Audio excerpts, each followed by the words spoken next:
அந்த இறைவனினுடைய திருநாமத்தை நினைத்து கொண்டிருந்ததால் அந்த ஆலயத்தை அவன் புதிதாக கட்டுவது போலவும் அந்த ஆலயத்தை கட்டி எழுப்பி அதற்கு ஒரு கும்பாபிஷேகத்தை நடத்தி முடிப்பது போல் ஒரு கனவினை காண்கிறான். பளீர் என்று ஒரு மின்னல், ஒரு வெளிச்சம்ங்கிறது வர்றது. கண்ணை திறந்து பார்க்குறான். அந்த நேரத்தில் பார்த்தா அந்த மண்டபத்தில் அவன் தலைக்கு மேலே ஒரு கருநாகமானது அவனை கொத்துவதற்காக படம் எடுத்து கொண்டிருக்கிறது. அப்படியே சிவாயா, அப்படி சிவாய நமகான்னு சொல்லிட்டு எழுந்து வெளியே ஓடி வந்துடுறான். வெளியே ஓடி வந்த உடனே பார்த்தா அந்த மண்டபத்தின் மேல் ஒரு மிகப்பெரிய இடியானது விழுந்து அந்த மண்டபமே இடிந்து தரைமட்டமாகி போய்விட்டதாம். ஆக அந்த கருநாகம் வந்தது கூட நம்மளை காப்பாற்றுறதுக்கு தான் போல இருக்குன்னு சொல்லிட்டு இவன் வீட்டுக்கு கிளம்பி போயிடுறான்.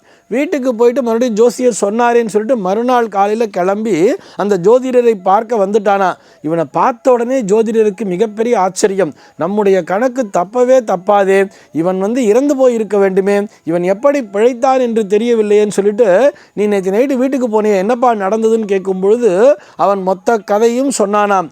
நடந்த கதைகள் அத்தனையும் சொன்ன உடனே அந்த ஜோதிடர் அப்படியே அவனுடைய காலிலே விழுந்தாராம். விழுந்துட்டு சொன்னாராம், உன்னுடைய ஜாதகத்திலே நேற்றிரவு நீ உயிர் துறக்க வேண்டும் என்கின்ற விதியானது இருந்தது.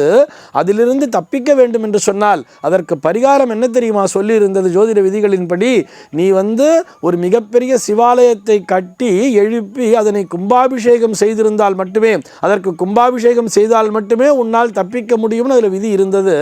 ஆனால் ஒரு நாளைக்குள்ளாக இது எதுவுமே சாத்தியம் இல்லையேங்கிறதுனால தான் நான் உங்ககிட்ட அந்த உண்மையை சொன்னாமல் இன்னைக்கு போயிட்டு நாளைக்கு வாப்பான்னு சொன்னேன். ஆனால் நீ உன்னுடைய மனதிற்குள்ளாகவே நினைத்து ஒரு ஆலயத்தை எழுப்பி அதற்கு ஒரு கும்பாபிஷேகமும் செய்து வைத்த உடனேயே இறைவன் அதனை மனப்பூர்வமாக ஏற்றுக்கொண்டு உன்னுடைய விதியையே மாற்றி அமைத்து விட்டார். பார்த்தாயா, இங்கேதான் இறைவனினுடைய அந்த சக்தியானது அடங்கி இருக்கிறதுன்னு அந்த ஜோதிடர் சொன்னாராம்.